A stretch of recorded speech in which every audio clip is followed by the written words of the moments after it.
Warning for this video for stalking, drug addiction, bigotry, and transphobia. Hello everyone, my name is Alyssa, but you can also call me Lyss or Alyssa, whichever you like. I hope you had a wonderful New Year. I also want to thank you all for the birthday wishes I received on December 31st. And how do you think I spent most of my day on the final Friday of 2021? With my family, of course. And I also watched Creepshow Art's video on Emily Artful. What joy. As usual, please do not harass or send hate to anyone mentioned in this video. I do not support that, especially on a public platform like this. With that being said, let's get right into it. So, after 6 months of silence, the commentary YouTuber infamously known as Creepshow Art, who also goes by Shannon, I'll be flip-flopping between these names, emerged from the abyss and uploaded this long-ass video, quote-unquote, debunking Emily's claims of that Shannon and her partner were stalking her and harassing Emily. If you're new to this situation and have no idea what I'm talking about, I suggest you watch my other video on Shannon, which will be linked down below in the description. I watched the entire thing, and I also watched Harley TBS's stream on the situation as well as Riley Gets Real.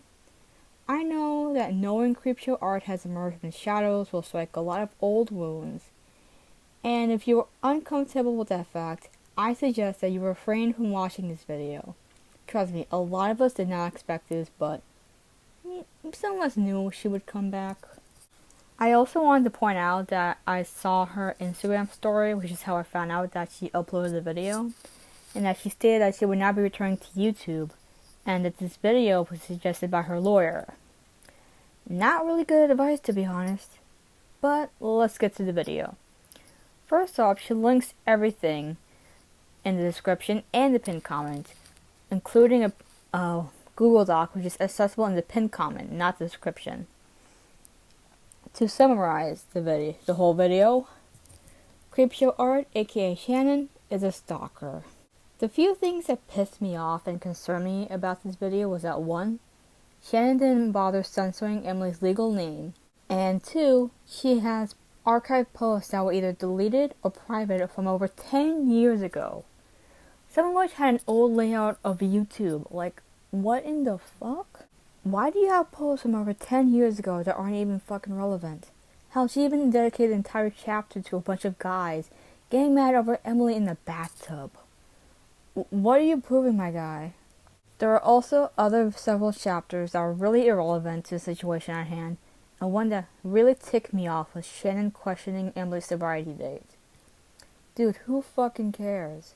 As someone who overdosed numerous times since high school 4 years ago, and still has a very complicated relationship with painkillers, fuck you. Recovery is not linear, and relapsing is no one's fault. No one needs to disclose when or if they relapse. Excuse me if I sound a bit harsh, but it's extremely hurtful to hear someone I used to look up to use someone's drug use against them, especially when some of their former friends had a bad history with drug use. There was one part that, while I was watching Riley's stream, got me thinking and is piecing together what might have sparked this whole thing.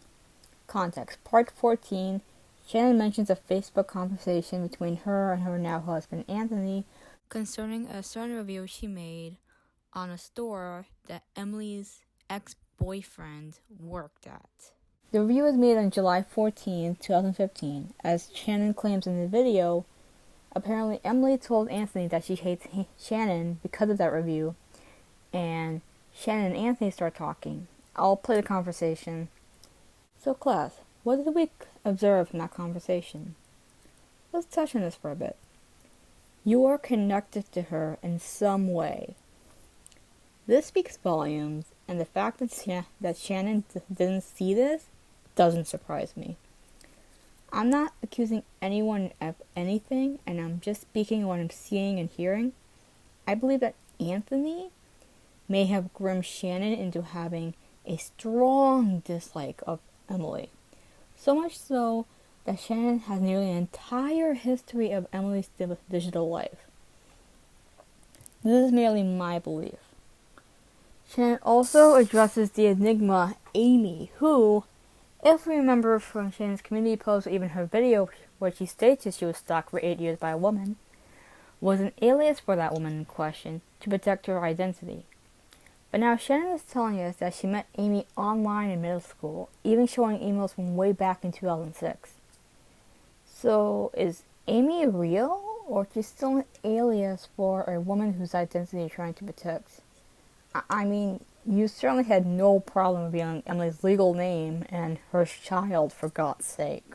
Moving on to another chapter where Shannon continues to dig through Emily's past is part 15, where Shannon reveals posts from Emily's accounts that she no longer uses. These posts involve some very cringe, pick-me type of messages and such, and it's so fucking interesting because who else did that? Who else fucking did that?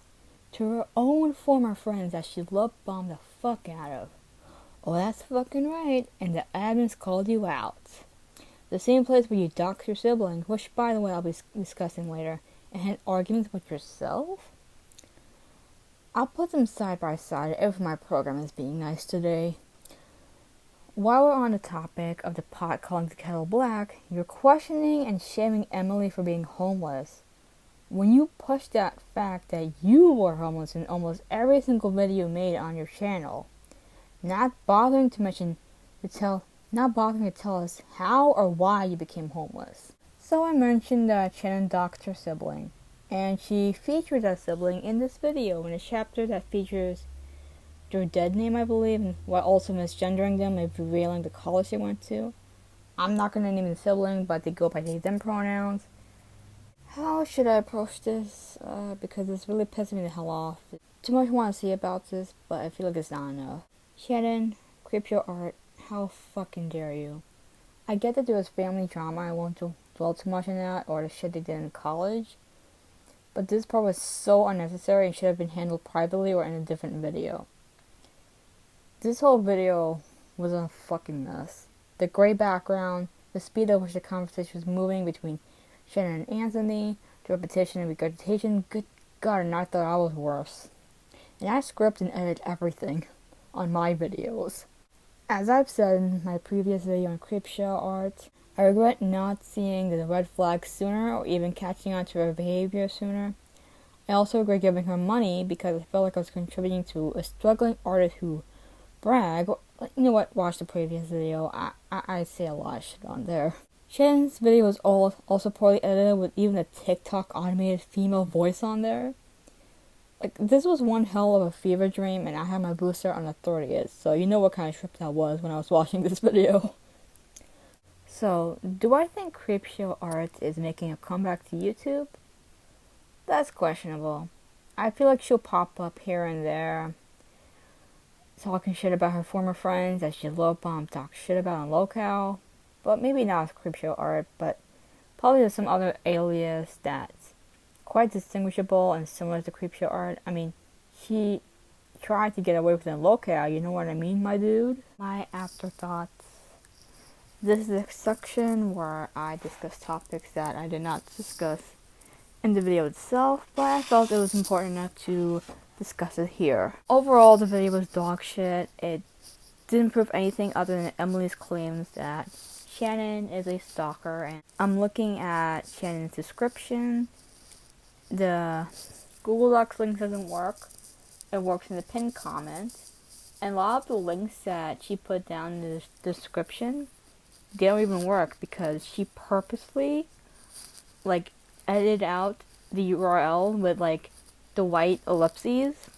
So it looks like it's a continued version, but it's really not. And Shannon knows what she's doing, and she doesn't give a fuck. And then she goes on to say how people like Ashley Lilly and Repsion were lying, doxing, slandering her. Like, no, that never happened. What she said about Tipster, the person who wanted to go out of his way to defend her, because he's fact-checking everything, like he says, and I'm going to put pieces of Edwin's Generations video in here, just to give you some context, let you know that I'm not pulling this out of my ass. This is just what I know of what I know. Of course, this part is not scripted, so of course I'm gonna sound slower and a lot of pauses, a lot of breaks. Yeah, but those are just my afterthoughts. Other than that, it does not change my opinion about Creepshow Art, aka Shannon. Other than that, bye y'all. Thanks you for listening. Anyways, if you made it all the way towards the end, thank you so much. I appreciate it. If you want to see more of my content, please subscribe and check out my socials via Linktree in the description down below. I will be opening commissions soon for both art and writing. More on that in a later video. And you can support me via Ko-Fi or my affiliate links if you want to buy something nice. Or hang out with me in my ghost town of a Discord server. Oh, and I'm also working on a poetry book, so look out for that.